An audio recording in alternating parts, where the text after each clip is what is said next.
അതായത് കളിയാക്കി പോസ്റ്റ് ചെയ്യാമെന്നില്ല ഒരൊറ്റ തെറ്റിദ്ധാരണയുടെ പുറത്താണ് ഞാൻ അതിന് മറുപടി തന്നത്. കാരണം ഞാൻ വയനാട്ടുകാരെ കൂടുതൽ ആ ദുരന്തത്തിനെ ദുഃഖിക്കുന്ന ആൾ തന്നെയാണ് ഞാനും. അപ്പോൾ എൻ്റെ അറിവില്ലായ്മ കൊണ്ട് സംഭവിച്ചു പോയതാണ്, അല്ലാതെ ഞാൻ ഒരിക്കലും അങ്ങനെ ഒരു കമൻ്റ് ഇടുന്ന ആളല്ല. ജേഴ്സി പശുവിനെ മാത്രം കറക്കുന്ന കറവക്കാരൻ അങ്ങനെ പറഞ്ഞാൽ ചിലപ്പോൾ നിങ്ങൾക്ക് മനസ്സിലാവില്ല.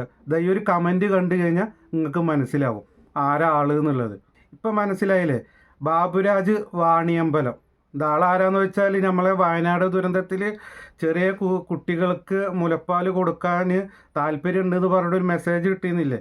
അതിൻ്റെ അടിയിൽ വന്നിട്ടൊരു കമൻ്റ് ഇട്ട ഒരു വിദ്വാനാണിത്. ഇപ്പം മനസ്സിലായില്ലേ? ആ ഒരു വിദ്വാനാണ് ബാബുരാജ്. അതായത് ജേഴ്സി പശു ആണോ എന്നൊക്കെ ചോദിച്ചിട്ടൊരു കമൻറ്റ് ഇട്ടിക്കുന്നു. അവനാണ് ഇപ്പോൾ ഈ ഒരു ബാബുരാജ് എന്ന് പറയുന്ന ആൾ. അപ്പോൾ ഇതിൻ്റെ മുമ്പ് നമുക്കിപ്പോൾ ഒരു ജോർജ് എന്ന് പറഞ്ഞ ഒരു പാൽക്കാര പയ്യനും കൂടി നമുക്ക് കിട്ടിയിരുന്നു. അപ്പോൾ അടുത്ത ആളാണ് ഇപ്പോൾ ഇത്. അപ്പോൾ ഈ ഒരു ബാബുരാജ് എന്ന് പറയുന്ന ഒരു വ്യക്തി, ഒരു വിദ്വാൻ ഇപ്പോൾ ഫേസ്ബുക്കിലൊക്കെ വന്നിട്ട് ഇപ്പോൾ ക്ഷമാപണം ചോദിക്കുകയാണ്. അതായത് ചെയ്ത കാര്യത്തിനെ ന്യായീകരിച്ചും കൊണ്ടൊരു ക്ഷമാപണം, അതായത് എനിക്ക് മാപ്പ് തരണം, എനിക്ക് പുറത്തിറങ്ങാൻ പറ്റണില്ല, ഇങ്ങനെ പറഞ്ഞിട്ടൊരു ക്ഷമാപണമാണ് ഇപ്പോൾ ഫേസ്ബുക്കിൽ വന്നിട്ട് തന്നിക്കണത്. അപ്പോൾ അതിൻ്റെ ഒരു വീഡിയോ ഉണ്ട്. സുഹൃത്തെ, ഞാൻ അന്ന് ഒരു പോസ്റ്റ് വന്നു. ആ പോസ്റ്റ് രണ്ട് വന്നു. ഒന്ന് കുട്ടികളുണ്ടാക്കുമ്പോൾ ഇങ്ങനെ ദുരന്തം കൊണ്ടുപോകുന്നില്ല പോസ്റ്റും, തൊട്ട താഴെ ഇങ്ങനെ ഈ വൈഫ് മുലപ്പാൽ കൊടുക്കുന്നില്ല പോസ്റ്റ് വന്നപ്പോൾ ഞാൻ എന്ത് കരുതി, അത് ഒരാളാണെന്ന് ഒരു ആൾ പോസ്റ്റ് ചെയ്താണ്. അതായത് കളിയാക്കി പോസ്റ്റ് ചെയ്യാമെന്നില്ല ഒരൊറ്റ തെറ്റിദ്ധാരണയുടെ പുറത്താണ് ഞാൻ അതിന് മറുപടി തന്നത്. കാരണം ഞാൻ വയനാട്ടുകാരെ കൂടുതൽ ആ ദുരന്തത്തിനെ ദുഃഖിക്കുന്ന ആൾ തന്നെയാണ് ഞാനും. അപ്പോൾ എൻ്റെ അറിവില്ലായ്മ കൊണ്ട് സംഭവിച്ചു പോയതാണ്, അല്ലാതെ ഞാൻ ഒരിക്കലും അങ്ങനെ ഒരു കമൻ്റ് ഇടുന്ന ആളല്ല. ഇനി വേണമെങ്കിൽ എൻ്റെ ഇതിൽ പരിശോധിച്ചാൽ നിങ്ങൾക്ക് കിട്ടും. ഞാൻ എല്ലാവരും അങ്ങനെ എതിർക്കുന്ന ആളാണ്. പക്ഷേ ഇങ്ങനെ ഇത് കണ്ടപ്പോൾ ഭയങ്കര സങ്കടം തോന്നി. അപ്പം അതിനപ്പം മറുപടി വിട്ടതാണ്. പക്ഷേ അതിൻ്റെ യഥാർത്ഥം പിന്നീടാണ് എനിക്ക് മനസ്സിലായത്. പിറ്റേന്ന് അന്ന് തന്നെ ഞാൻ പോസ്റ്റ് ചെയ്തു. ഇതിൽ ഈ ഫേസ്ബുക്കിൽ ഞാൻ പോസ്റ്റ് ചെയ്തിരുന്നു, ഇങ്ങനെ അബദ്ധത്തിൽ സംഭവിച്ചതാണ്, ആ ഒരൊറ്റ തെറ്റാണ് ഞാൻ ചെയ്തത്. അത് ഞങ്ങൾക്ക് എന്താ വേണ്ടത് ചെയ്യുക, മാപ്പ് തന്നെ പറയുക, അല്ലെങ്കിൽ കാലിൻ്റെ ചുവട്ടിലൊന്ന് പറയുക, എന്താ ഞാൻ ചെയ്യുക. എനിക്കതല്ല യാതൊരു നിവൃത്തിൻ്റെതില്ല. ഞാനിപ്പോൾ സത്യം പറയുകയാണ്, ഇപ്പോൾ കൊണ്ട് പുറത്തേക്ക് ഇറങ്ങാൻ നിൽക്കുകയാണ്. എൻ്റെ മക്കൾ പുറത്തേക്ക് ഇറങ്ങണ്ടെന്ന് പറഞ്ഞതാണ്. കാരണം എല്ലാവരോടും അന്വേഷിച്ചാൽ അറിയാം. അതുകൊണ്ടാണ് മാപ്പ് എല്ലാവരും കണ്ടില്ലേ? ഇപ്പോൾ ഈ ഒരു വിദ്വാൻ ഇപ്പം നമ്മളിപ്പോൾ ക്ഷമ കൊടുക്കണോ? നിങ്ങൾ തന്നെ കണ്ടിട്ട് പറയും. കാരണം എന്താ വെച്ചാൽ ക്ഷമ കൊടുക്കണമെങ്കിൽ കൊടുക്കാം നമുക്കൊക്കെ. പക്ഷേ ഇയാൾ ഒരു ന്യായീകരിച്ചിട്ട് അതിലൊരു കാര്യം പറഞ്ഞത് നിങ്ങൾ ശ്രദ്ധിച്ചോ?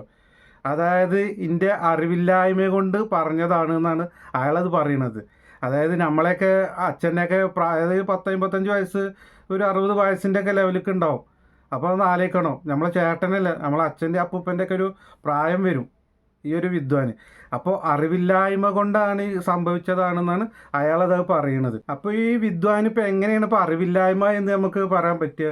കാരണം അറിവുണ്ടാവുകൊണ്ടല്ല ഇപ്പോൾ, അല്ലെങ്കിൽ അറിവ് കൂടുതലാവുകൊണ്ടാണ് ഇങ്ങനെയൊക്കെ ഒരു കമൻറ്റ് ഇട്ടിരിക്കുന്നത്. കാരണം ഇങ്ങനെ ഒരു ദുരിതം അനുഭവിക്കുമ്പോൾ, അല്ലെങ്കിൽ അനുഭവിച്ചിരിക്കും, പിന്നെ അതേമാതിരി തന്നെ വയനാടിനെ കുറിച്ച് നമ്മളൊക്കെ ദുഃഖിച്ചിരിക്കുന്ന സമയത്ത് ഇങ്ങനെ ഒരു മെസ്സേജ് വന്നപ്പോൾ അതിൻ്റെ അടിയിൽ ഇങ്ങനെ കമൻറ്റ് ഇട്ടത് പോട്ടെ, കമൻറ്റ് ഇട്ടപ്പോൾ അയാൾ എന്താ പ്രത്യേകിച്ച് എടുത്ത് എഴുതിക്കണു, ജേഴ്സി പശു. അപ്പോൾ അറിവില്ലായ്മ കൊണ്ടല്ല ഇയാൾ ഈ ഒരു കമൻറ്റ് ഇട്ടിരിക്കുന്നത്. ഈ ജേഴ്സി പശുവിനെ കുറിച്ച് കൂടുതൽ അറിവുള്ളത് കൊണ്ടാണ് ഇയാൾ ഇങ്ങനെ ഒരു മെസ്സേജ് അല്ലെങ്കിൽ ഇങ്ങനെ ഒരു കമൻറ്റ് ഇട്ടിരിക്കുന്നത്. കാരണം ജേഴ്സി പശു എന്താണെന്നുള്ളത് അറിയും, ഈ പശുവിൻ്റെ പ്രത്യേകത എന്താണെന്നുള്ളത് അയാൾക്ക് അറിയും. അതൊക്കെ അറിഞ്ഞുകൊണ്ട് തന്നെയല്ലേ അയാൾ ആ കമൻറ്റ് ഇട്ടിരിക്കുന്നത്. അപ്പോൾ അറിവില്ലായ്മ കൊണ്ടല്ലല്ലോ അയാൾ കമൻറ്റ് ഇട്ടിരിക്കുന്നത്. പിന്നെ അയാൾ പറയണം അറിവില്ലായ്മ, നിങ്ങൾ എന്ത് വേണം എനിക്ക് മാപ്പ് തരണം, ഞാൻ എന്ത് വേണമെങ്കിലും ചെയ്യുക, കാല് പൊടിക്കുക, അങ്ങനെ എന്നൊക്കെയാണ് ഇപ്പോൾ അയാൾ പറയുന്നത്. പിന്നെ പറയുന്നത് വീട്ടിൽ നിന്ന് പുറത്തിറങ്ങാൻ പറ്റണില്ല എന്ന് പറയുന്നു. ഈ വീട്ടിൽ നിന്ന് പുറത്തിറങ്ങാൻ പറ്റാത്തത് ഞങ്ങൾ കാരണം കൊണ്ടല്ലല്ലോ, നിങ്ങളൊരു കയ്യിലിരിപ്പ് കാരണം കൊണ്ട് തന്നെയല്ലേ. ഒരു സ്മാർട്ട് ഫോണൊക്കെ കയ്യിൽ കിട്ടുമ്പോൾ നിങ്ങൾക്കത് അതിലെന്തെങ്കിലും കാണുമ്പോൾ നിങ്ങൾക്ക് കമൻറ്റ് ചെയ്യാൻ ഇഷ്ടംപോലെ വേറെ സൈറ്റുകളും കാര്യങ്ങളൊക്കെ ഉണ്ട്. വേറെ ഇഷ്ടംപോലെ ആൾക്കാരുണ്ട് നിങ്ങൾക്ക് വേണ്ട പോലെ കമൻറ്റ് ചെയ്യാനൊക്കെ. പക്ഷെ ഇങ്ങനെ ഒരു ദുരിതം അനുഭവിച്ചു കൊണ്ടിരിക്കണ ആ സമയത്ത് തന്നെ, എല്ലാവരും സങ്കടപ്പെട്ടിരിക്കണ സമയത്ത് തന്നെ നിങ്ങൾ അതിൻ്റെ അടിയിൽ കമൻറ്റ് ഇട്ടപ്പോഴോ അപ്പോൾ അത് വിവരമില്ലായ്മ കൊണ്ടല്ല നിങ്ങളത് ഇട്ടിക്കണത്, വിവരം കൂടിയത് കൊണ്ടാണ്. പിന്നെ വീട്ടിൽ നിങ്ങൾ പുറത്തിറങ്ങണ്ട, വീട്ടിൽ ഇന്നെ ഇരുന്നോളിയും, കാരണം നിങ്ങളെ കയ്യിലിരിപ്പോണ്ടല്ലേ. പിന്നെ മക്കൾ പറഞ്ഞു എന്നൊക്കെ പറഞ്ഞു, മക്കൾ പറഞ്ഞിട്ട് വീട്ടിൽ തന്നെ ഇരിക്കുക. ചിലപ്പോൾ നിങ്ങളെ മക്കളിൽ നിന്ന് തന്നെ നിങ്ങൾക്ക് ചിലപ്പോൾ 4 കിട്ടിയിട്ടുണ്ടാവും. കാരണം എന്താ പറയേണ്ടതെന്ന് വെച്ചാൽ, നിങ്ങൾ പുറത്തേക്ക് ഇറങ്ങിയാൽ നാട്ടുകാരിൽ നിന്ന് എന്തായാലും കിട്ടും. എന്നാൽ പിന്നെ മക്കളിൽ നിന്ന് തന്നെ 4 കിട്ടിയിട്ട് ചിലപ്പോൾ നിങ്ങളെ പിടിച്ച് എന്താണ് പെരയുടെ ഉള്ളിൽ പൂട്ടിയിട്ട് കാരണം എനിക്ക് കാണുമ്പോൾ അങ്ങനെയൊക്കെ തോന്നുന്നു. മക്കൾ തന്നെ ചിലപ്പോൾ നിങ്ങളുടെ അടുത്ത് പെരുമാറിയിട്ടുണ്ടാവും, നല്ല മക്കളാണെങ്കിൽ. അതല്ല ഈ ഒരാളെ അല്ലെങ്കിൽ ഈ വിദ്വാനെ സപ്പോർട്ട് ചെയ്യണ മക്കളാണ് ഇപ്പോൾ പറഞ്ഞിട്ടൊന്നും കാര്യമില്ല. പക്ഷെ നല്ല മറ്റേ ചോരത്തളപ്പുള്ളത് അല്ലെങ്കിൽ ഈ ഒരു കമൻറ്റ് കണ്ടിട്ട് ദേഷ്യം വന്ന മക്കളാണെങ്കിൽ നല്ലോ പറഞ്ഞിട്ടുണ്ടാവും, ചിലപ്പോൾ 2 നിങ്ങൾക്ക് കിട്ടിയിട്ടും ഉണ്ടാവും. പിന്നെ ഇപ്പോൾ നമുക്കൊക്കെ പറയാം, വയസ്സായിട്ടുള്ള ഒരാളല്ലേ, പിന്നെ അയാൾ തെറ്റ് ചെയ്തതിന് ശേഷം അയാൾ മാപ്പ് പറഞ്ഞല്ലോ, എല്ലാവരും സമൂഹത്തിൻ്റെ മുമ്പിൽ വന്നിട്ട് വലിയ സോഷ്യൽ മീഡിയയിലൊക്കെ വന്നിട്ട് ഇപ്പോൾ അയാൾ ചെയ്ത തെറ്റ് അയാൾക്ക് മനസ്സിലായിട്ട് അയാൾ തെറ്റ് പറഞ്ഞു, തെറ്റ് ചെയ്തു, ഓക്കെ.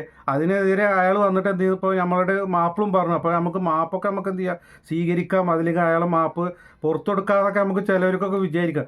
പക്ഷേ നമുക്കിതൊരു ഉൾക്കൊള്ളാൻ പറ്റണില്ല. എന്താ വെച്ചാൽ അയാൾക്കത് മാപ്പ് കൊടുക്കണോ എന്നുള്ളത് നമുക്ക് ഉൾക്കൊള്ളാൻ പറ്റില്ല. കാരണം എന്താ വെച്ചാൽ അങ്ങനത്തെ ഒരു ഇതല്ല ചെയ്തത്. ആ കമൻറ്റ് എന്ന് പറയുമ്പോൾ അങ്ങനെയും വൾഗറായിട്ടുള്ളൊരു കമൻറ്റും, അതായത് ആൾക്കാർക്ക് ദേഷ്യപ്പെടുന്ന കമൻറ്റും, പിന്നെ ഇങ്ങനെ സാഹചര്യത്തിനനുസരിച്ചിട്ട് വന്നൊരു കമൻറ്റാണത്. കാരണം എന്ത് സാഹചര്യത്തിലാണ് അങ്ങനെ ഒരു കമൻറ്റ് വന്നിരിക്കുന്നത്, അതുകൊണ്ട് നമുക്കൊന്നും അത് അയാൾ മാപ്പ് പറയുമ്പോൾ നമുക്കൊന്നും അത് ഉൾക്കൊള്ളാൻ പറ്റണില്ല. എൻ്റെ ഒരു പേഴ്സണലായിട്ടുള്ളൊരു കാര്യമാണ് പറയണത്. അയാളൊന്നും ഒരു മാപ്പ് പറയുമ്പോൾ നമുക്കത് ഉൾക്കൊള്ളാൻ പറ്റണില്ല. അപ്പോൾ അയാളിപ്പോൾ വേറെ എന്തെങ്കിലുമൊക്കെ ചെയ്യണം, അപ്പോൾ അയാളിപ്പോൾ ഇന്നൊന്ന് എന്താ അനാവശ്യം പറയണേ അല്ലെങ്കിൽ ഇന്നത് എന്തെങ്കിലും തെറി പറയാണ്, എന്നാൽ നമുക്ക് മാപ്പ് കൊടുക്കും. പക്ഷെ അപ്പോൾ നമുക്ക് അതൊക്കെ ഉൾക്കൊള്ളാൻ പറ്റും. അല്ലെങ്കിൽ ഞാൻ അയാളോടൊന്ന് എന്തെങ്കിലും ദേഷ്യപ്പെട്ട് പറയുകയാണെങ്കിൽ ഞാൻ അയാളോട് മാപ്പ് പറയണമെങ്കിൽ ചിലപ്പോൾ അയാൾക്കത് ഉൾക്കൊള്ളാനൊക്കെ പറ്റിയായിരിക്കും. പക്ഷേ അത് അങ്ങനത്തെ ഒരു സാഹചര്യം അല്ല ഇപ്പോൾ ഇത്. ഇങ്ങനൊരു കമൻറ്റ് സംഭവം അയാളൊന്ന് എഴുതി വിട്ടിട്ടുള്ളൂ, ഓക്കെ. പക്ഷേ സാഹചര്യം നോക്കിയില്ല. ഇനിയിപ്പോൾ സാഹചര്യം എന്തായിക്കോട്ടെ, പക്ഷെ ഇങ്ങനെയൊന്നും കമൻറ്റ് ചെയ്യേണ്ട ഒരു ആവശ്യമില്ല അയാൾക്ക്. അയാളെ കയ്യിലിരിപ്പോണ്ടാണ് ഇപ്പോൾ അയാൾ വീട്ടിലിരിക്കണത്. ഇനിയിപ്പോൾ എന്താണെങ്കിലും മാപ്പ് അയാൾ പറഞ്ഞു, ഓക്കെ, മാപ്പ് പറഞ്ഞതല്ലേ. ഇനി നമുക്കിപ്പോൾ അയാളെ ഇനി ആ നാട്ടിലിറങ്ങുമ്പോൾ ഇനി നാട്ടുകാരൊന്നും കൂടിയിട്ട് അയാളെ തല്ലി അതൊന്നും ചെയ്യേണ്ട ആവശ്യമില്ല. അയാൾ പറയേണ്ടത് അയാൾ പറഞ്ഞു, ഓക്കെ. ഒന്നില്ലെങ്കിൽ അത് അംഗീകരിച്ചു കൊടുക്കുക, അതല്ലെങ്കിൽ നമ്മളത് അതിനെ വിടുക. അത്രേ ഉള്ളൂ നമുക്ക് ചെയ്യാൻ പറ്റുന്നത്.